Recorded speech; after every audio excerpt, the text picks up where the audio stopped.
So hello everyone, we are back again learning about the Industrial Revolution, and this week we're going to be finding out about poverty during the Industrial Revolution.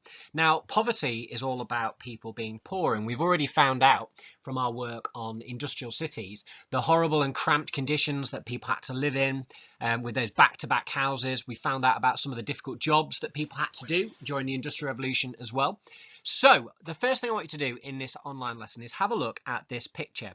And I just want you to use some adjectives to describe the picture above. Maybe jot them down in your books or on a piece of paper. And I want you to maybe think, without skipping ahead to the rest of the presentation, what you think this building was and what it might have been used for. So you can just pause it there while you have a think about that. So you've probably realised that this building is actually a workhouse, and this was a place where poor people had to go if they didn't have enough money to be able to support themselves during the Industrial Revolution. And this was all to do with the Poor Law that was passed during the time of the Industrial Revolution, which we're going to find out about in the lesson today. So we are going to think about the question today: was the Victorian Poor Law a good or a bad idea? And we're going to look at different perspectives on that key question and think about how they treated the poor people at the time, whether it was good enough. And obviously this is an important thing for us to think about, because throughout history, and it's true even today in the year 2020, sadly, there is a big divide between the rich people in society and the poor people in society. And throughout history, things have been done to try to improve the lives of different groups in society and to try and make people more equal. So we're going to find out a little bit about that in the lesson today.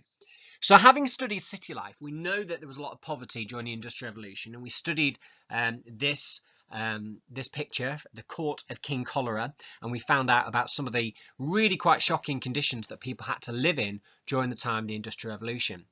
And again, this picture shows us just how cramped the living conditions were in many of those industrial houses.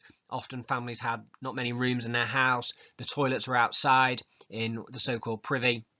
So life was pretty tough during the Industrial Revolution, and that's what we're going to be thinking about in our lesson today. So what was the New Poor Law? Well, the New Poor Law was passed in 1834, and it revolved around the idea of a workhouse. So if you were very, very poor, or you were really, really old and you couldn't look after yourself anymore, or if you were really sick, or if you were unemployed and you couldn't get a job, then the idea was that you would enter what was called a workhouse, and they would help you. But in Victorian times, they wanted to discourage people from actually going into the workhouse. So they wanted to make the conditions inside the workhouse really, really unpleasant, really, really tough, that nobody would actually want to go into a workhouse. Nobody would go into a workhouse unless they absolutely had to. And they did lots of really difficult jobs in there, like breaking up stones, or things like oakum picking when you unpick a rope and things like that. So life in a workhouse was miserable. And if you have a look at that picture right from the start of the lesson of a workhouse, you can see that they do in many ways resemble prisons. And the attitude of many people at the time in Victorian times was that if somebody was poor, it was because they were perhaps lazy and couldn't be bothered to work, and therefore really going into a workhouse was perceived to be a punishment for people at the time.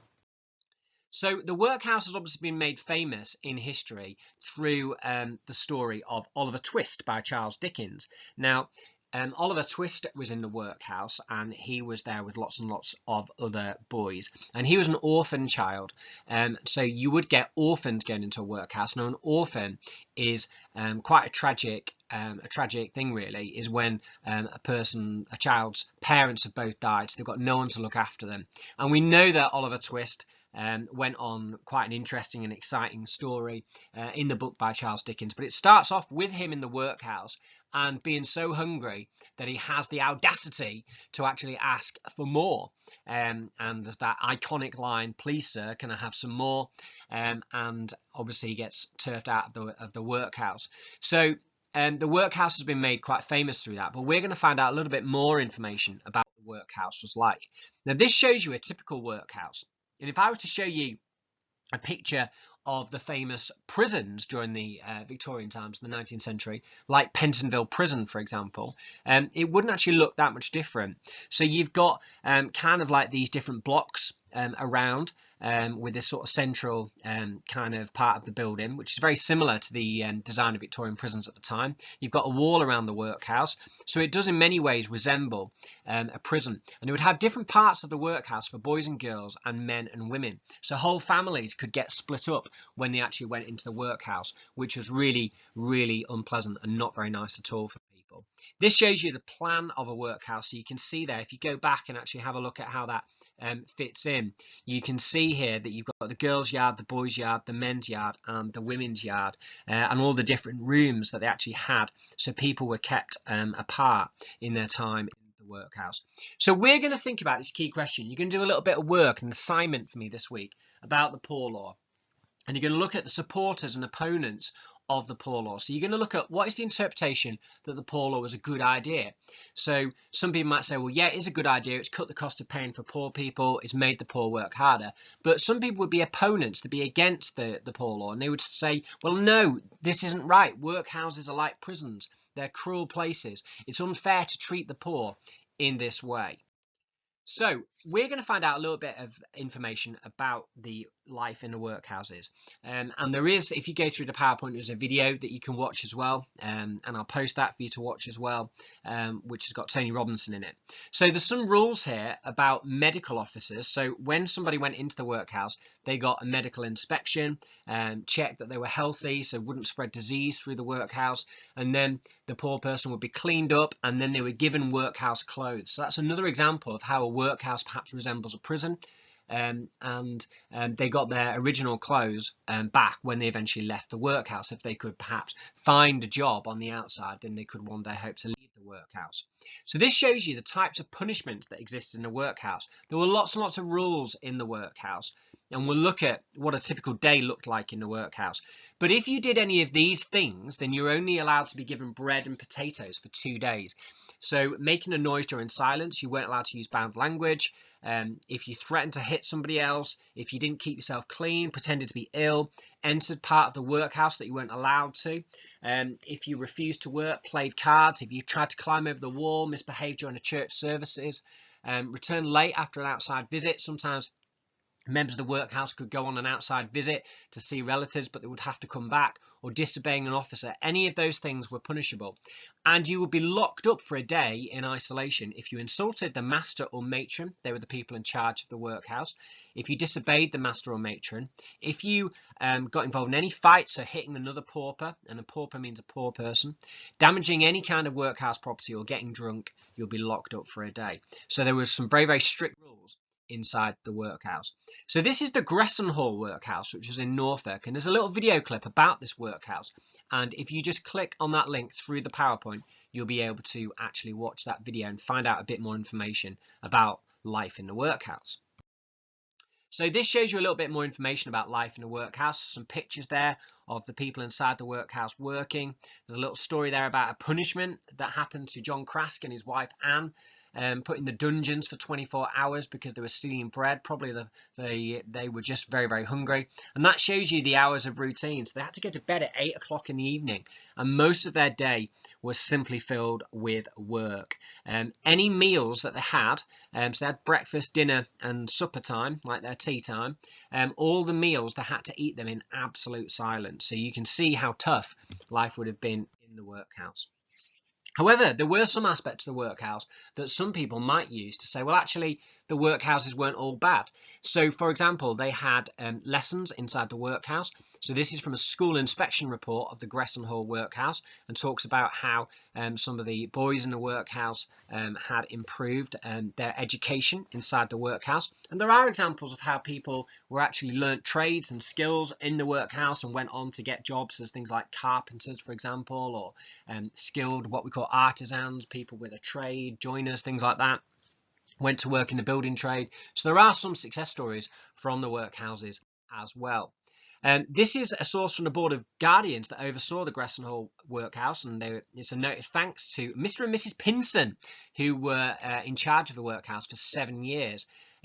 Very much what the life in a workhouse would be like would depend on what the owners of the workhouse were like. So of course there were some examples of owners of the workhouses that would show kindness to the people inside the workhouse. But isn't it interesting how they call the people that are in charge, that are inside the workhouse, they actually call them inmates, which again reinforces this idea that it seems a little bit like a prison sort of routine as well. So what would be the evidence that we've got supporters or opponents of the workhouse? So if you were a supporter of the workhouse, you probably talk about how the morals of the poor improve, that the pubs, for example, are quieter and more orderly. It means that more people are looking for jobs. It meant that people who could not be made to work now actually get jobs. So there's a lot of evidence that because of the workhouse houses, it acted as really an incentive for people to work. The old and the sick were cared for and looked after in the workhouses, so that's quite an important one as well. But there are some people that are opponents of the workhouse. So in terms of the workhouse, some people said it was simply cruel. Some people said that, well, it treated poverty as a crime, and that's a bad thing. Separated whole families. So again, some people would say that is a bad thing. Parents and children are dying in a workhouse without seeing each other. And the fact that people are terrified of the workhouse, it's cruel. Some people said that's a bad thing. So having learned about the workhouse and doing a little bit of research around it, what I want you to do for your assignment this week, and I've put it on a Word document as well, so you can just then put your answer on that Word document and then upload that to assignments.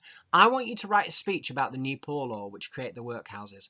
And I want you to do the following. I want you to decide whether you support the poor law or you're an opponent of the poor law. And then I want you to be able to give detailed evidence to say why you think the poor law is a good idea. So if you're a supporter, you'll think it's a good idea. Or why you think it's a bad idea. So if you're an opponent, you think it was a bad idea.